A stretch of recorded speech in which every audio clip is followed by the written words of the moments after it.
നല്ല പാലപ്പവും നല്ലൊരു വെജിറ്റബിൾ സ്റ്റൂവും ഒരു ചിക്കൻ ഫ്രൈയും. ഇതിൽ കൂടുതൽ എന്നാ വേണം ഒരു സൺഡേ തുടങ്ങാൻ അല്ലേ?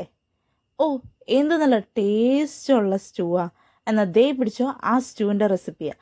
ഇതിലും നന്നായിട്ട് എളുപ്പത്തിൽ സ്റ്റൂ ഉണ്ടാക്കാൻ പറ്റുമെന്ന് എനിക്ക് തോന്നുന്നില്ല. ഞാനും വളരെ കഷ്ടപ്പെട്ട് സമയം എടുത്ത് കുറേ പ്രൊസീജിയേഴ്സിലൂടെയൊക്കെ കടന്നിട്ടാണ് ഒരു സ്റ്റൂ ഉണ്ടാക്കിയത്.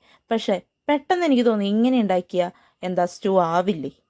അപ്പോൾ ദേ ഈ കാണുന്ന കഷ്ണങ്ങൾ മാത്രം വെച്ച് നമുക്ക് പെട്ടെന്നൊരു സ്റ്റൂ ഉണ്ടാക്കാം. എന്നാൽ ടേസ്റ്റിൽ ഒരു കോംപ്രമൈസും ഇല്ല. ഉരുളക്കിഴങ്ങും ക്യാരറ്റും ഒരു സബോളയും പിന്നെ പാകത്തിന് നമ്മുടെ എരിവിന് കുറച്ച് പച്ചമുളകും അത്രയും മതി.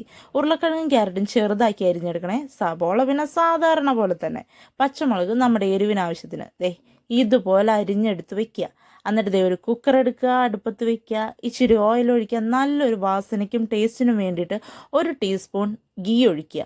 പിന്നെ ദേ ഈ സ്പൈസസ് ഒക്കെ അങ്ങോട്ട് ഇടുക. പിന്നെ ദേ എല്ലാം കൂടി വാരി അങ്ങ് ഇടുക. ഫോൺ പിടിച്ചുകൊണ്ടിരിക്കുന്നതുകൊണ്ടാണ് എനിക്ക് എല്ലാം കൂടി ഇടാൻ പറ്റാത്തത്.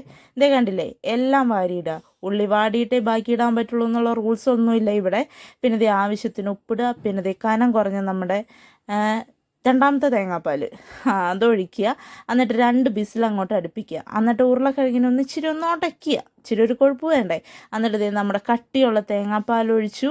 ഇച്ചിരി ഗരം മസാല ഇട്ടു. എരിവ് കുറവെന്ന് തോന്നുകയാണെങ്കിൽ മാത്രം കുറച്ച് നമ്മുടെ കുരുമുളക് പൊടി ഇടുക. മല്ലിയില മസ്റ്റാണ്. എന്നിട്ട് അങ്ങോട്ട് വിളമ്പ് കഴിക്കുക. രാവിലെ തന്നെ പള്ളിയിൽ കുർബാനയൊക്കെ കഴിഞ്ഞ് വന്ന് വേഗം വേഗം ഷടപടയെന്ന് പറഞ്ഞ് ഉണ്ടാക്കിയെടുക്കാൻ പറ്റിയ ഒരു റെസിപ്പിയാണ്. പിന്നെ നിങ്ങളെ കാണിക്കാനും കൊതിപ്പിക്കാനും വേണ്ടി മാത്രം ഒരു ചിക്കൻ്റെ കാലും, അത്രേ ഉള്ളൂ.